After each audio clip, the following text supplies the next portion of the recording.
We're standing in a field of soybeans that are about to be harvested. If you'll notice, a soybean comes in a pod, and inside the pod are the beans. And there's the soybeans that make the things that you really need and enjoy, possibly like your cell phone, plastics, everything. It's a very versatile crop. Here in America, corn and soybeans are the dominant crop. China is one of our large buyers of soybeans and grain products, and I've kind of wondered how folks do the things they do over there. I've kind of seen a little bit of it.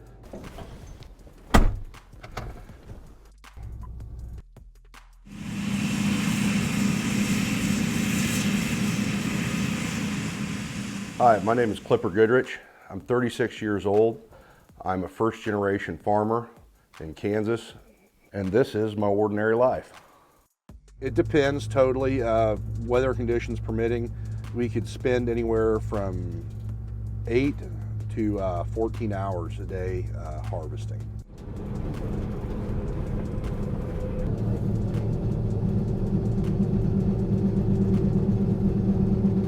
My love of farming did start when I was a young child. I was probably about 5 years old, watching a farmer work his field next door to us. I just kept pacing and looking at him, and finally he decided to stop and pick me up and give me a ride in his tractor, and my love started then. Toward the end of high school, I kind of knew I wanted to be in agriculture. The gentleman that actually gave me the tractor ride was needing a hired hand at the time. He offered me a job. So I started as an employee at the farm. 6 years into working for him, he allowed me and my now business partner Ross to start leasing farm ground.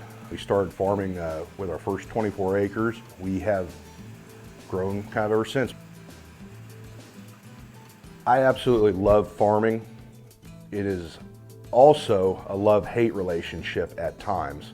Our success and failure is determined by the weather and outside conditions in the markets that we don't have control over. It is a stressful and rewarding job all in one. So there was one year that I lost a large sum of money. The next year was good enough that I overcame that deficit and had a little bit left over. This year appears to be a very good year with the prices and the yields that we were having. So it's a very fluid deal. On my side of the farm, I had about $165,000 of gross income, and I had about $150,000 in expenses. So I profited about $10,000. However, I made my payments. My expenditures per month usually are around $2,000 for the house, insurance, and other items. Income just varies. I'm always able to make ends meet, it seems like. My mother's a wonderful lady. My dad was kind of wandering a little bit. Just a country boy, but also they're a little eccentric. They never married. I was raised until I was 16, I was a vegetarian. That's when my parents split ways. So I lived a little different life, as now I eat meat, I hunt. So things have changed a little bit. They raised me to question authority a little bit, to respect authority though, to be an independent thinker. That's one of the key qualities that I believe my parents blessed me with. I live in a small community southwest of the capital of Kansas. The community is Dover. Population is kind of hard to measure. Dover is an unincorporated town, and I believe there might be about 100 folks living there. I have lived here all my life, and it's one of the blessings that I've had is not moving around. You build relationships that I just don't know that can be beat, in my opinion. You get to know people, you know their kids, you go to school with them. It's something that's very special and should be cherished. Toto, I have a feeling we're not in Kansas anymore. It's surprising. Everyone has the opinion of Kansas from kind of the Wizard of Oz and other things where it's a pancake flat state, and in my opinion it's not. If you get off the interstates and travel the state highways, There's wonderful abundance of things to see and sights and things to do. It's kind of an underrated little state. One of the great things that happened in our nation's history kind of started boiling over here. You know, John Brown started the quest to end slavery. It's a wonderful thing. The first Native American vice president was from our state. We used to be, sadly we're not anymore, we used to be the aviation capital of America.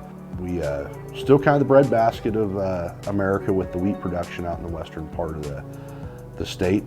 I do have several hobbies that I do. I enjoy hunting. I enjoy competitive shooting.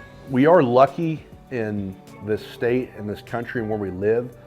I have a little bit of property.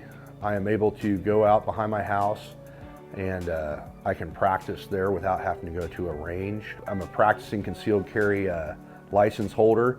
Also with doing a little reserve deputy work with the local sheriff's office. I've always been about giving back to my community, and I feel that I would like to serve my community more.